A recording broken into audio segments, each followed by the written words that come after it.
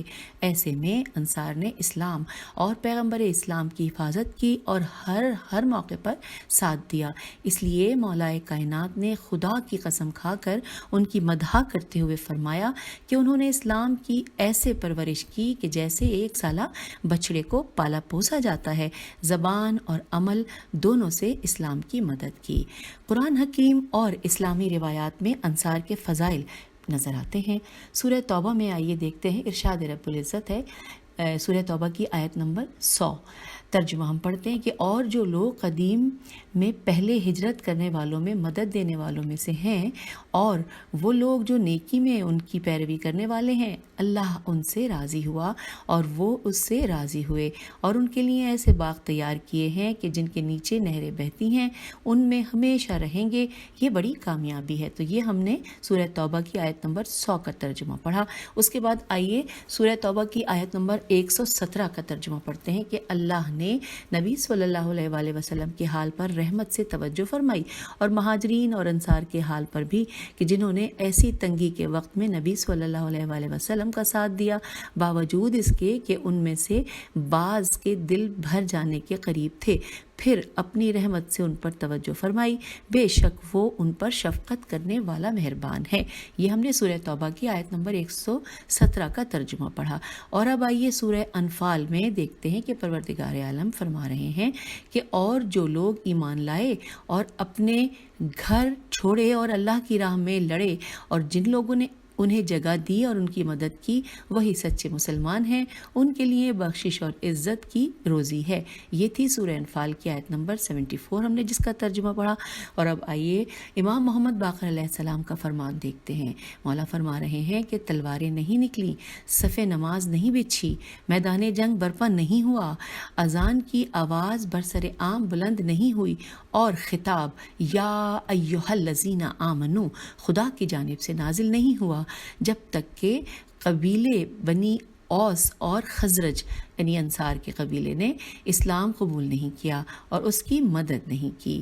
اب آئیے ہم فضیلت انصار میں ایک جو روایت ہے وہ بھی پڑھتے ہیں۔ ابو سعید خدری سے نقل ہے کہ جنگ حنین کے بعد پیغمبر اسلام نے مال غنیمت قریش اور دیگر عرب قبائل میں تقسیم کیا، جبکہ انصار مال غنیمت میں سے کچھ عطا نہیں کیا۔ آئیے جس نے آگے دیکھتے ہیں کہ جس سے انصار میں بے چینی پیدا ہوئی، اور وہ آپس میں کہنے لگے کہ رسول خدا صلی اللہ علیہ وآلہ وسلم نے اپنی قوم اور قبیلے کو یاد رکھا اور ہمیں بھول گئے۔ سعد بن عبادہ نے رسول خدا صلی اللہ علیہ وآلہ وسلم کی خدمت میں حاضر ہو کے یہ گفتگو پیش کی، تو آپ صلی اللہ علیہ وآلہ وسلم نے انصار کو اپنے پاس بلایا اور کہا کہ میرے پس پشت کیا بات کرتے ہو؟ کیا جب میں تمہارے پاس آیا تو تم گمراہ نہیں تھے؟ خدا نے مجھے تمہارے درمیان ہدایت کا وسیلہ بنا کر بھیجا۔ فقیر تھے، بے نیاز کر دیا، آپس میں دشمن تھے، متحد کر دیا۔ کیا ایسا نہیں؟ سب نے کہا ہاں، قسم خدا کی، یا خدا ایسا ہے، ایسا ہی ہے، قسم یا خدا ایسا ہی ہے۔ لیکن دوسروں نے آپ کو جھٹلایا، ہم نے تسلیم کیا۔ انہوں نے آپ کی مدد نہیں کی، ہم نے آپ کی مدد کی۔ آپ نے فرمایا کہ کیا آپ اس بات پر مطمئن نہیں کہ لوگ اونٹ اور بھیڑیں لیتے ہیں جبکہ رسول خدا صلی اللہ علیہ وآلہ وسلم آپ کے ساتھ ہیں؟ پھر کہا کہ میں اپنی جان کی قسم کھاتا ہوں، اگر میں مہاجر نہ ہوتا تو میں انصار بننا پسند کرتا۔ اگر تمام لوگ ایک راستے اور انصار دوسرے راستے پر منتخب کریں تو میں انصار کے ساتھ جاؤں گا۔ خدایا انصار اور اولاد انصار پر رحمت فرما۔ یہ سن کر انصار نے بے تحاشا گریہ کیا اور کہا کہ ہم اس بات پر مطمئن ہیں کہ خدا کا رسول ہمارے ساتھ ہے۔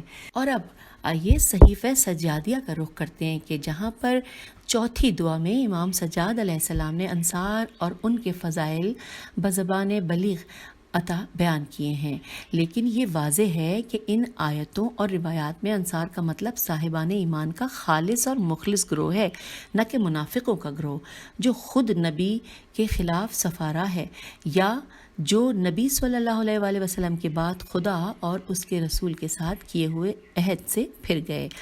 اب قابل غور بات یہ ہے کہ امیر المومنین علیہ السلام نے انصار کی توصیف ان کے اوصاف کے ساتھ کی ہے، ان کا وہ انداز و عمل بیان کیا کہ جو ان کے عشق رسول پر مہر تصدیق ثبت کرتا ہے۔ ایک انہوں نے خوشحالی میں اسلام کی ترویج کی، یعنی صاحب مال و دولت ہونے کے باوجود وہ خدمت دین اور حفاظت پیغمبر میں کے فرض کو سمجھا اور ادا کیا، اور دوسرے خصوصاً ذکر کیا کہ اپنے کریم ہاتھوں اور تیز زبانوں کے ساتھ، یعنی اپنی ہر طاقت کو انہوں نے اس عظیم مقصد کے لیے استعمال کیا۔ اس روشنی میں آج کے مسلمان کو دیکھنا ہوگا کہ اس نے کلمہ لا الہ الا اللہ فقط زبان پر ہی جاری کیا ہے، یا محبت رسول صلی اللہ علیہ وآلہ وسلم کا صرف دعویٰ ہی ہے، یا اپنی توانائیاں بھی راہ حق میں استعمال کی ہیں۔ یہاں پر یہ سوالیہ نشان ہے۔ اس کے فرائض اس دور کے لحاظ سے کیا ہیں اور وہ کتنے فرائض ادا کر رہا ہے؟ اس کی روشنی میں یہ سمجھنا بھی مشکل نہیں کہ منتظرین امام علیہ السلام، امام زمانہ علیہ السلام نصرت امام کے لیے کیسے تیار ہوں۔ ناصرین کی شان، انداز، کردار کیا ہونا چاہیے؟